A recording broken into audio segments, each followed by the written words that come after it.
नमस्कार विद्यार्थी मित्रांनो, history and sociology online study या यूट्यूब चॅनलवरती पुनश्च एकदा आपलं सहर्ष स्वागत आहे।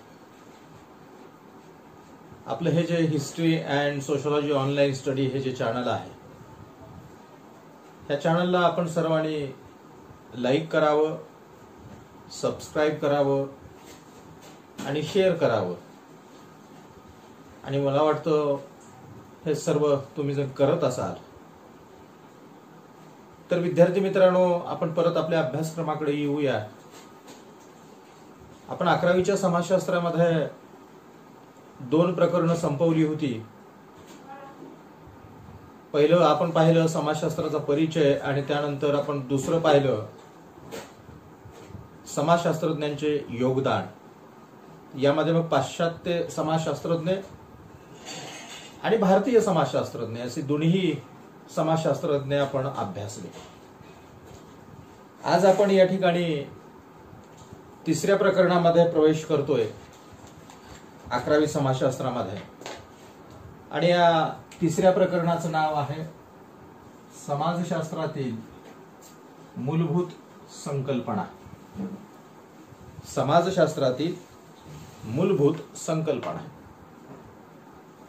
आता पहा, कुठल्याही शास्त्राचा, कुठल्याही विषयाचा जर आपल्याला अभ्यास करायचा असेल, ते शास्त्र, तो विषय आपल्याला जर समजून घ्यायचा असेल, तर त्या शास्त्रामध्ये, त्या विषयामध्ये ज्या काही मूलभूत स्वरूपाच्या संकल्पना आहेत, या मूलभूत स्वरूपाच्या असलेल्या संकल्पना समजून घेणं गरजेचं आहे। कारण की त्या विषयामध्ये असलेल्या संकल्पना समजून घेतल्याशिवाय तो विषय आपल्या लक्षामध्ये येणार नाही।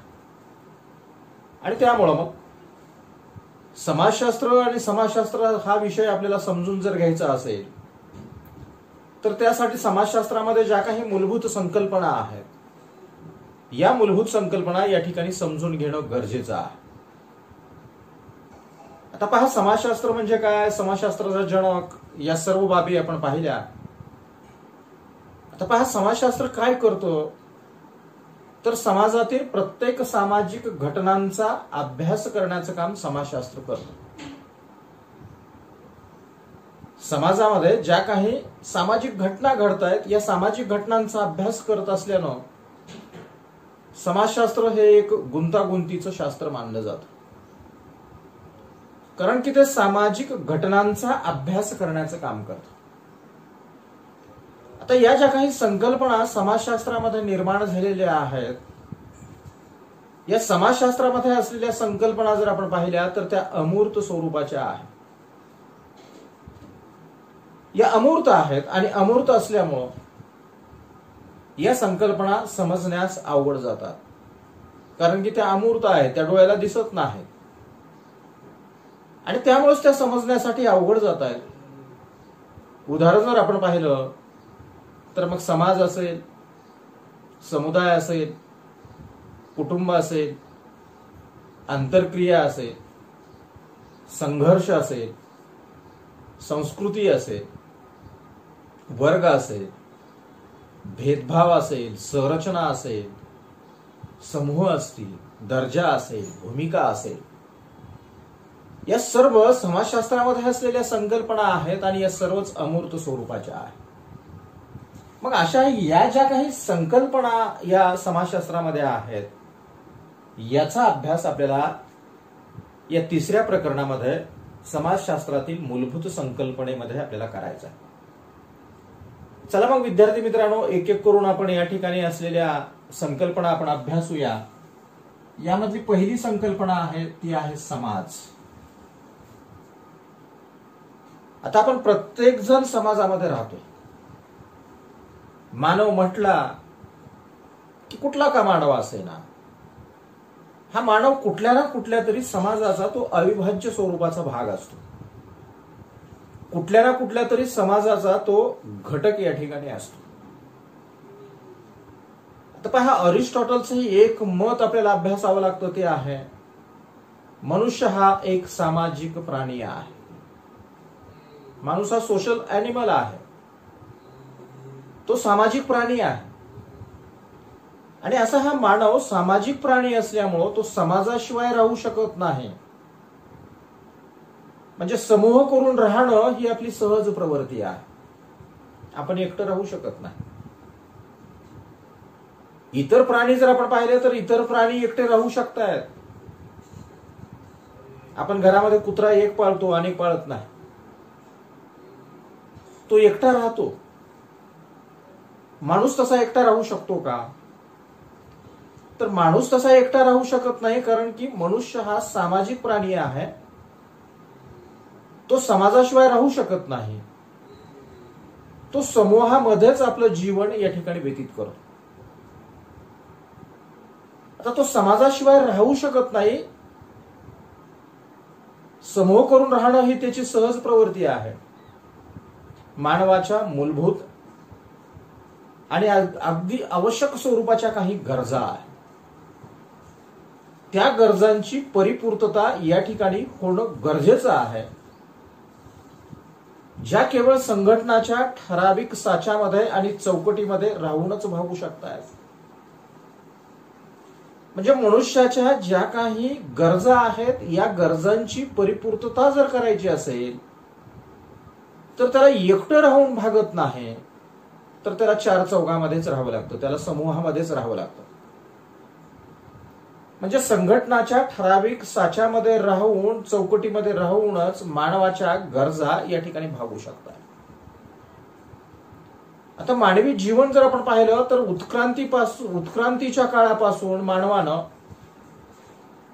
जे सामूहिक जीवन या ठिकाणी निर्माण केलं आहे, उत्क्रांतीच्या काळापासून मानवानं जे सामूहिक जीवन निर्माण केलेलं आहे, हे निर्माण केलेलं सामूहिक जीवन म्हणजे समाज आहे. म्हणजे या आधुनिक कालावधीमध्येच तो समूह करून राहतोय, तो समाजामध्ये राहतोय असं नाही, तर उत्क्रांतीच्या काळापासून मानव या ठिकाणी समूह करून राहतोय आणि त्याला साधारणतः समाज असं म्हटलं जातं. मग असा हा जो समाज एकापेक्षा जास्त व्यक्तीचा या ठिकाणी निर्माण होतोय, यामध्ये परस्पर वर्तणूक आणि नाती ही ठराविक पद्धतीची आपल्याला दिसून येतात. म्हणजे परस्पर वर्तणूक ही कशाही पद्धतीची असलेली दिसत नाही.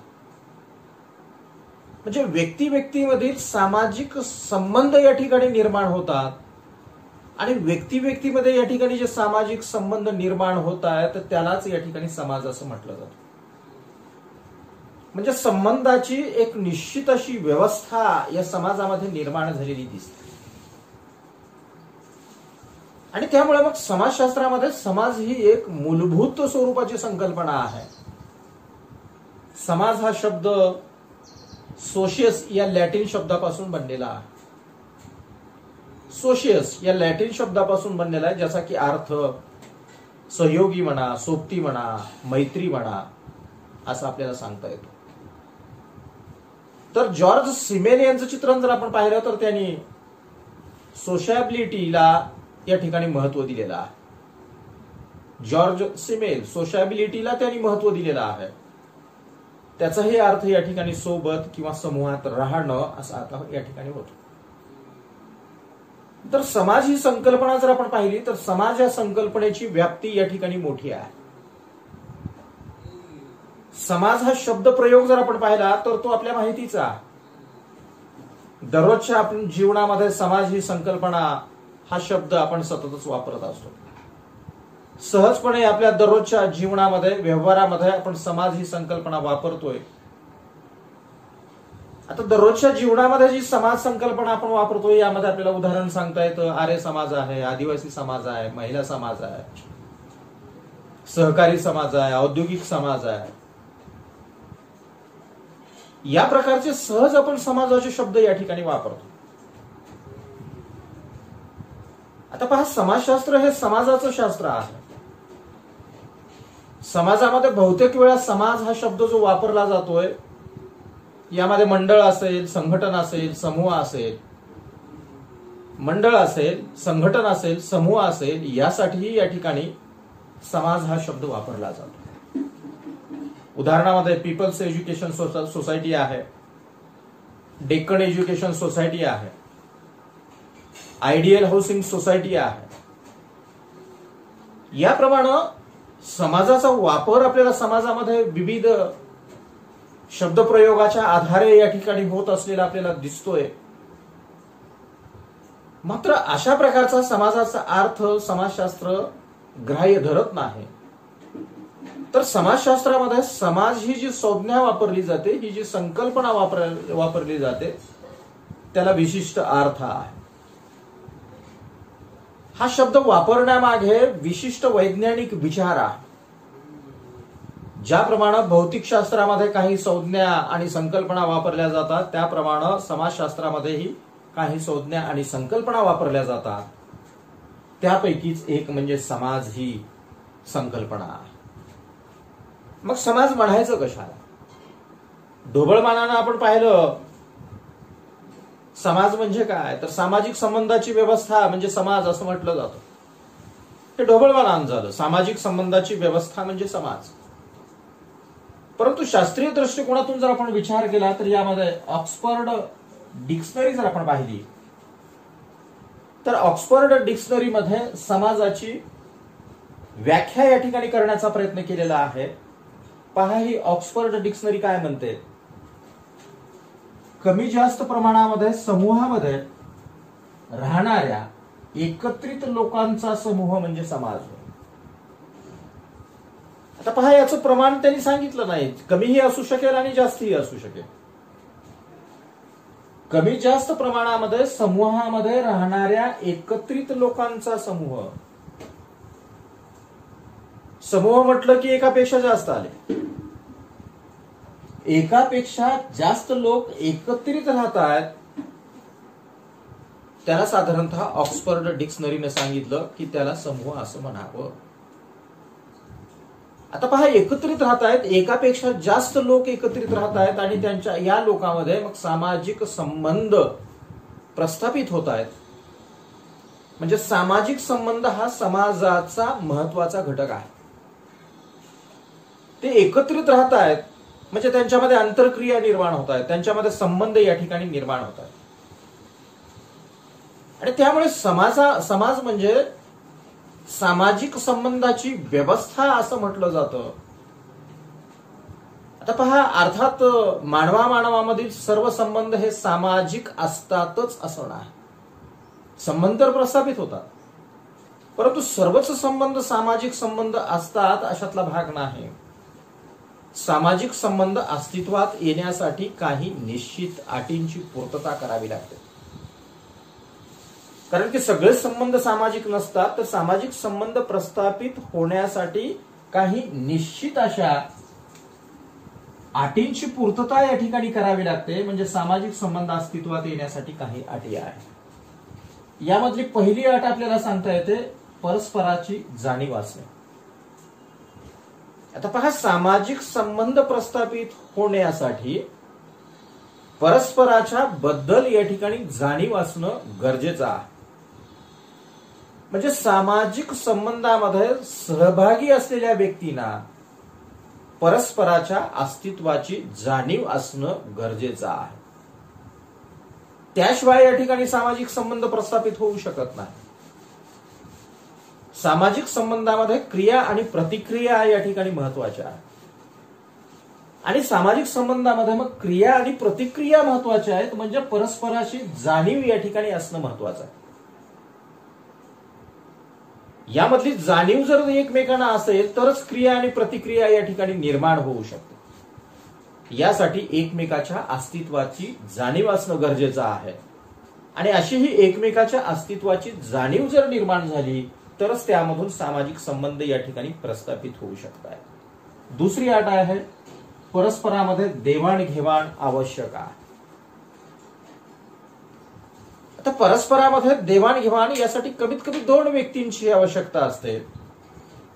म्हणजे सामाजिक संबंध जर प्रस्थापित व्हायचे असतील तर त्यासाठी देवाणघेवाण होणं या ठिकाणी गरजेचं आहे. उदाहरणामध्ये जेव्हा 2 व्यक्ती एकमेकाच्या विरुद्ध दिशेनं धावत असतात, जेव्हा 2 व्यक्ती एकमेकाच्या विरुद्ध दिशेनं धावत असतात त्यावेळेस एकमेकाच्या अस्तित्वाची जाणीव त्यांना असते. ही सामाजिक संबंधाची पहिली अट या ठिकाणी पूर्ण होते. एकमेकाच्या विरोधी धावतायत, परंतु जाणीव आहे.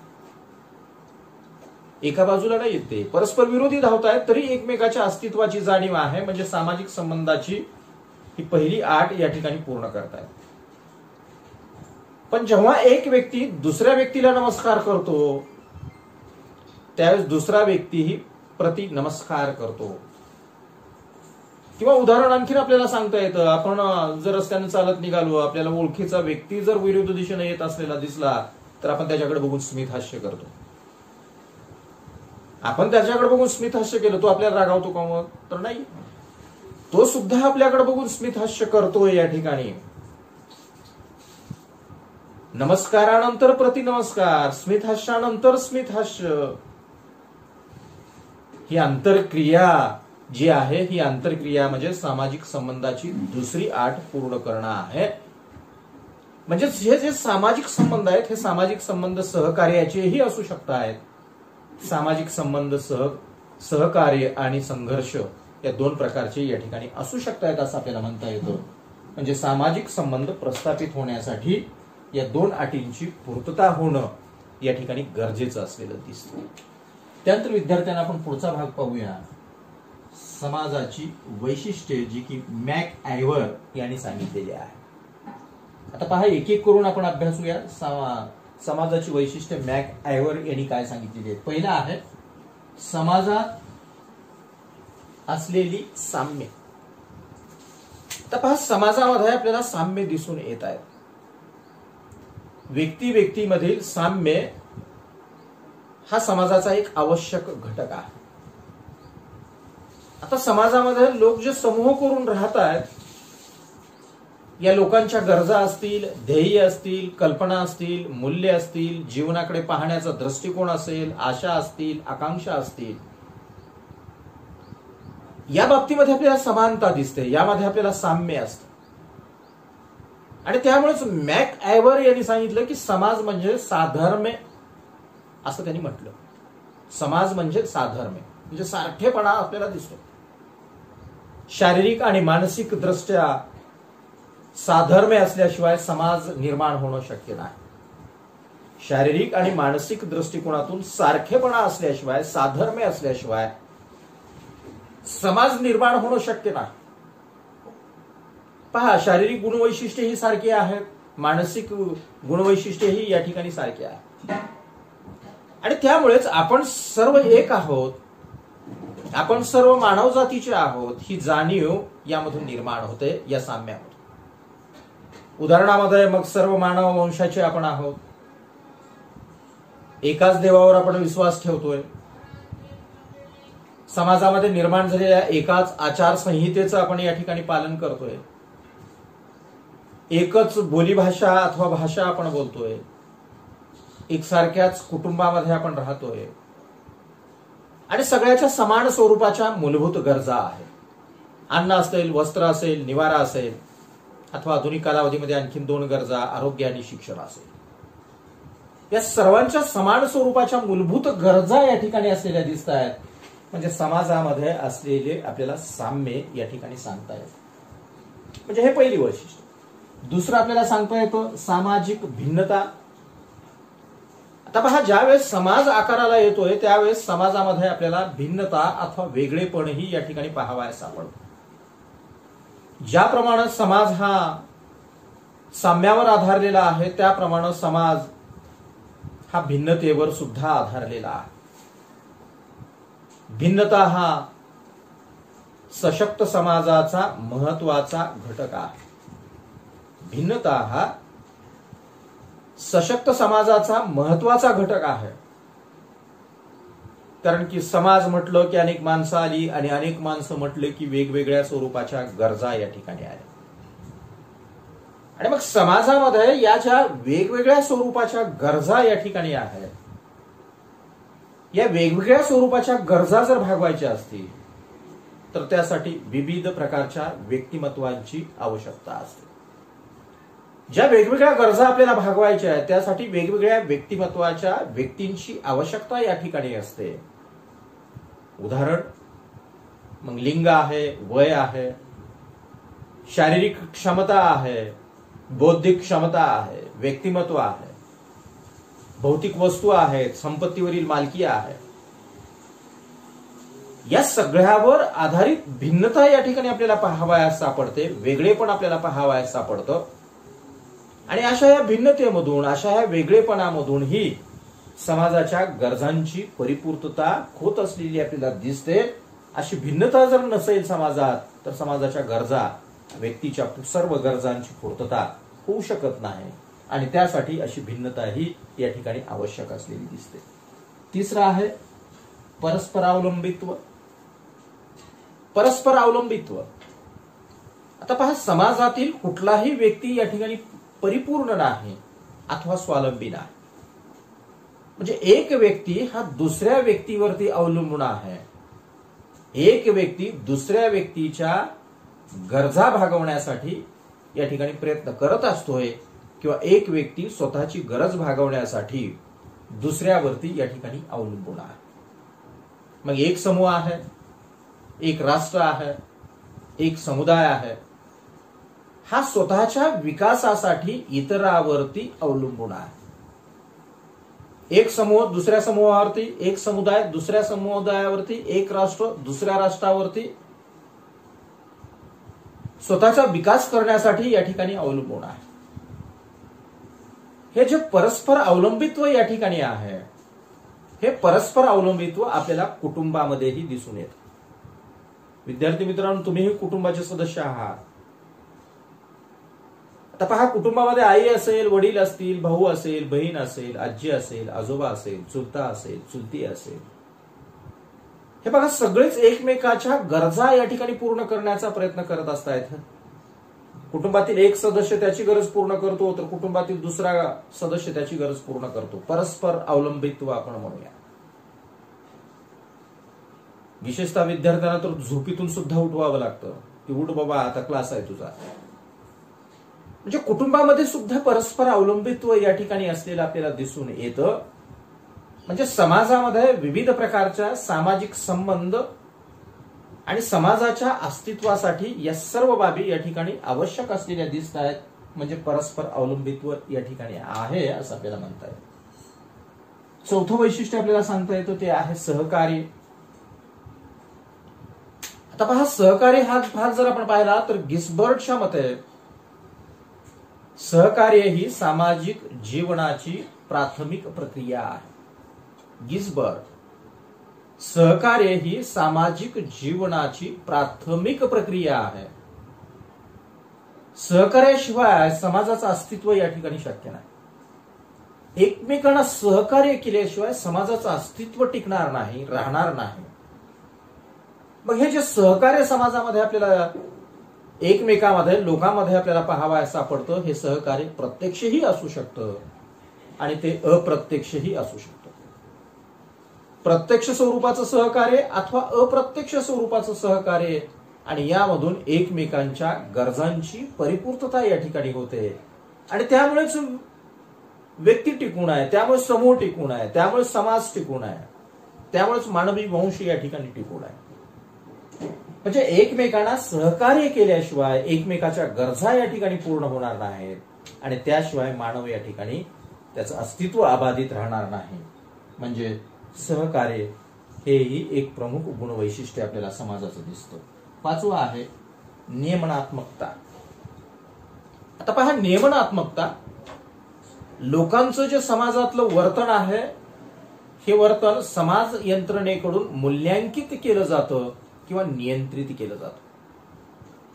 म्हणजे लोकांचं जे वर्तन आहे त्या वर्तनावर नियंत्रण ठेवणं गरजेचं आहे, ते मूल्यांकित करणं या ठिकाणी गरजेचं आहे. आणि मग व्यक्तीच्या वर्तनावर नियंत्रणाचं जे साधन आहे, हे साधन म्हणजे नियमन आहे. व्यक्तीच्या वर्तनावर जर नियंत्रण ठेवलं नाही तर समाजामध्ये स्वैराचार निर्माण होईल, संघर्ष मोठ्या प्रमाणात निर्माण होईल. आणि यासाठी मग व्यक्तीच्या वर्तनावर नियंत्रण ठेवण्याचं साधन आपण निर्माण केलं, ज्याला की नियमन आपण म्हणतोय. नियमन काय करतं तर समाजातील जी चुकीची वर्तणूक आहे, नियमन काय करतो तर समाजातील जी चुकीची वर्तणूक आहे किंवा समाजाला घातक ठरणाऱ्या ज्या कृती आहेत म्हणजे चुकीची वर्तणूक, समाजाला घातक असलेली कृती यांना नियंत्रित करण्याचा प्रयत्न या ठिकाणी नियमन करतं.